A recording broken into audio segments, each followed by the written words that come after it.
Buenas noches.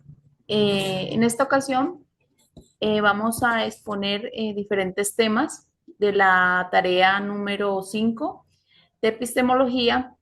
En nuestro grupo contamos con mi persona, Andrea Gaviria, Eduard Mena, Angie Torres, Evelyn Agudelo y Felipe Corrales. Cada uno va a continuación a exponer su tema. La primera, mi compañera Angie.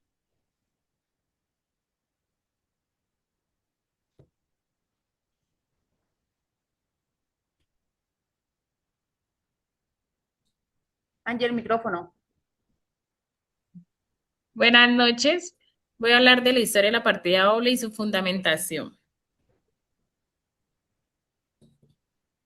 La partida doble empezó en la Italia del Renacimiento con el fraile Luca Pacioli, que publicó y sistematizó este método, que nos permite tener dos cuentas afectadas, una en el debe y otra en el haber. Este método tiene orígenes anteriores a que lo practican los orientales y los caballeros templarios.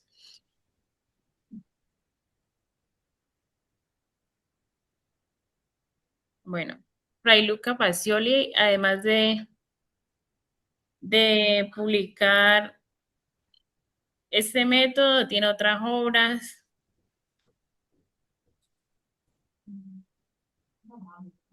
Nació en 1445 en Barrios, San Sepolcro, Italia.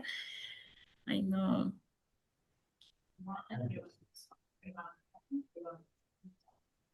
La suma aritmética, geometría y proporción es la obra más influyente, donde, donde él tiene la partida doble y nos aportó acerca bueno, para la contabilidad moderna.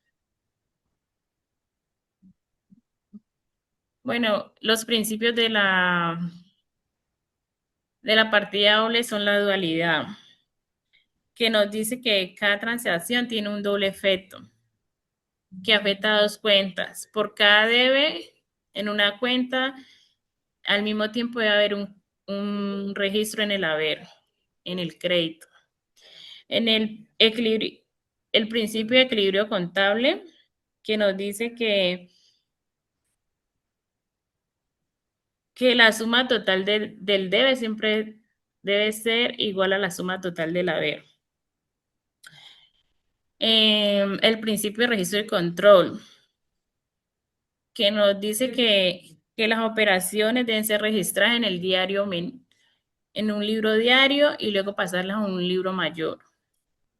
El principio de la evidencia y la precisión, que nos dice que el registro debe estar respaldado por evidencia verificable.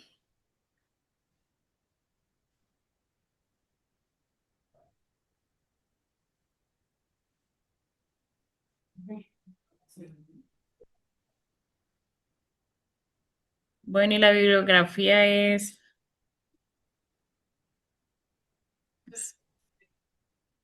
Muy bien. Bueno, por consiguiente, seguiría yo con la ecuación patrimonial. Mi compañero me va a ayudar a compartir la diapositiva. Por favor, compañero, ¿me colaboras?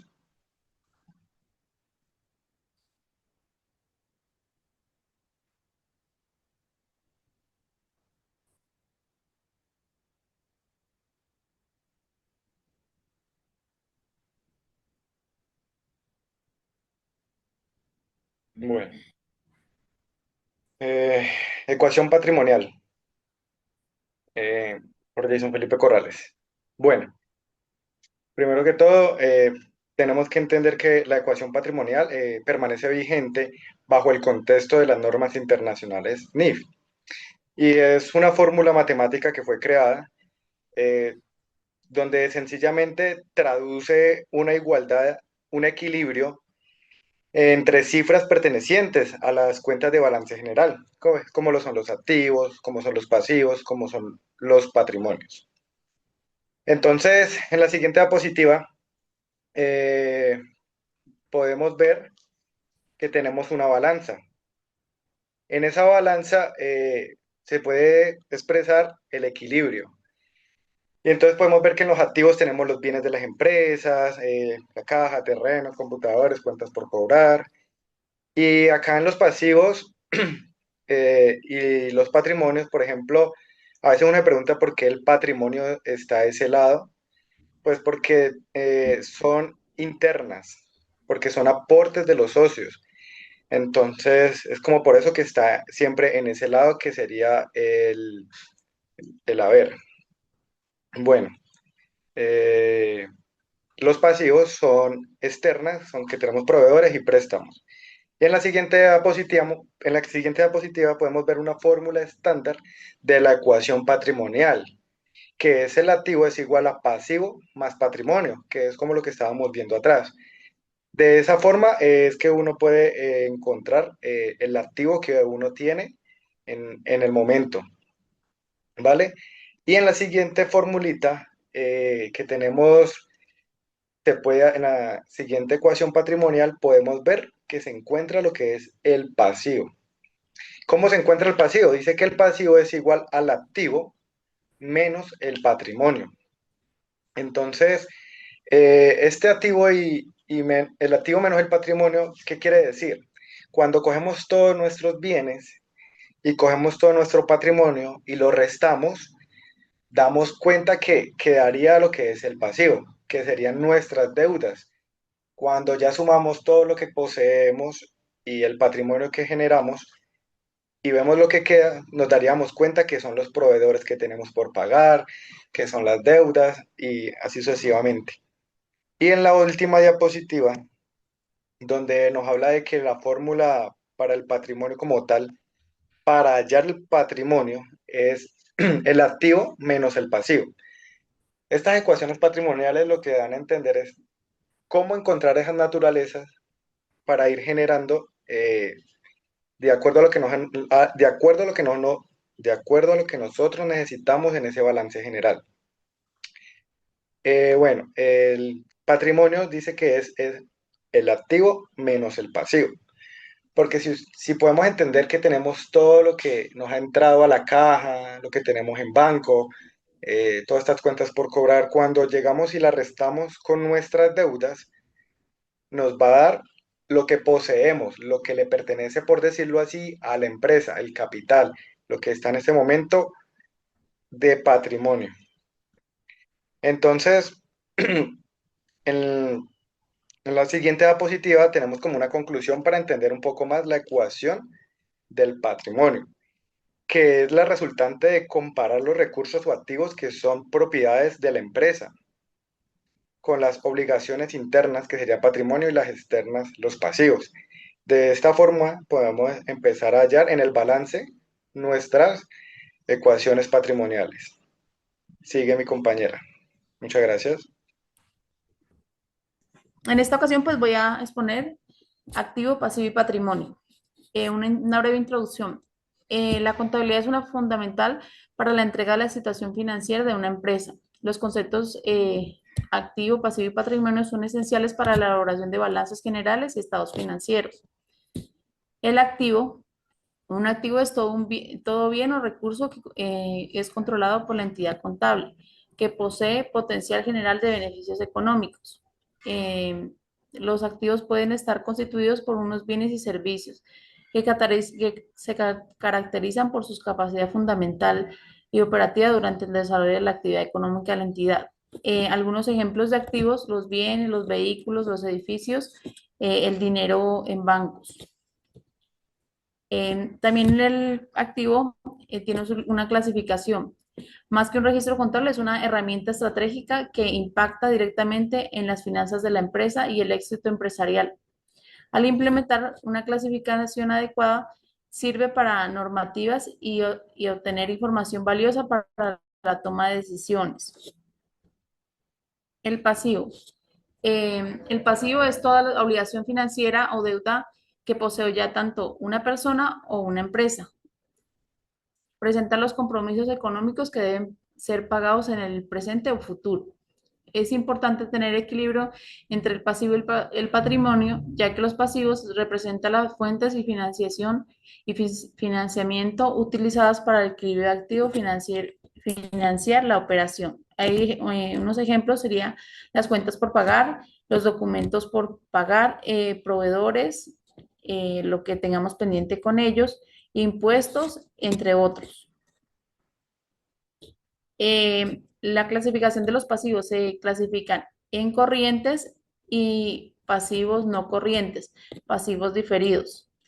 El corriente, este paga deudas y obligaciones antes de un año. El pasivo corriente, este cancela las deudas con mayor flexibilidad o puede ser mayor a un año. El diferido, este paga sus compras en forma anticipada o inmediata. El patrimonio es todo lo que posee o que tiene un valor económico. Ejemplo, dinero en bancos, propiedad de finca raíz y negocios. También incluye sus deudas, como un préstamo hipotecario. Por tanto, es la suma de que posesiona y sus obligaciones financieras. La clasificación del patrimonio. La clasificación del patrimonio es según su naturaleza y según su beneficiario. El patrimonio económico, el patrimonio tangible, el patrimonio intangible. El patrimonio, según sus beneficiarios, sería el patrimonio personal y el cultural. Y las biografías. Muchas gracias.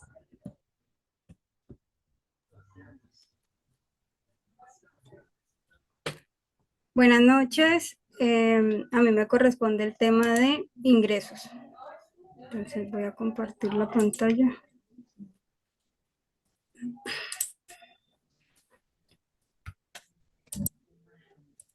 ¿Se está viendo? No, aún no.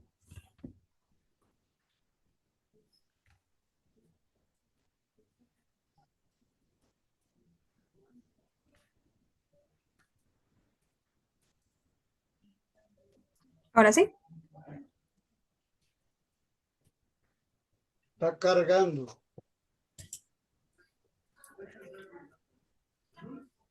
Ya.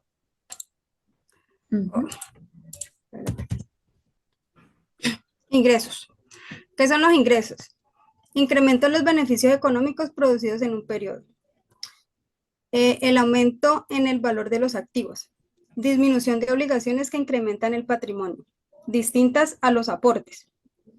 Efectos contables de los ingresos. Los activos aumentan, por ejemplo, la cartera o intereses por cobrar. Los pasivos disminuyen cuando se causan ingresos, ejemplo, anticipos aplicados. El patrimonio crece porque los ingresos generan mayor capacidad económica. Clases de ingresos. Está el grupo 41, ingresos ordinarios. Son los valores que una entidad económica recibe o causa como consecuencia directa de la actividad que constituye su objeto social. Proviene de las entradas de bienes o servicios. Otros ingresos. También incluye dividendos, participaciones y otros ingresos por intermediación financiera, siempre que estén directamente relacionados con la actividad principal de la entidad. Se utiliza la cuenta 4135, que es comercio al por mayor y al por menor. Esta cuenta se utiliza para registrar los ingresos obtenidos por la entidad por actividades de compra, venta, reparaciones y o mantenimiento de bienes o servicios. Se aplica a bienes o servicios a los que no se les ha realizado procesos de transformación. Se venden esencialmente como se compraron. La definición del grupo 42 corresponde a los ingresos no operativos o ganancias. Comprende los ingresos que provienen de transacciones diferentes al objeto social o giro normal del negocio de la empresa. Ejemplos: utilidad en venta de propiedades, planta y equipo, activos fijos, utilidad en venta de inversiones, indemnizaciones, estudios actuariales. Estos ingresos se presentan separados de los ingresos ordinarios y se conocen como otros resultados integrales. Las transacciones, utiliza esta cuenta en propiedad, flota y equipo, utilidad en flota y equipo de transporte. Sala 42, 45, 40, confirmando que la ganancia se registra dentro de los ingresos no ordinarios del grupo 42. Nota importante, las NIT para pymes no considera el concepto de ingresos extraordinarios. Esta es la bibliografía. Muchas gracias.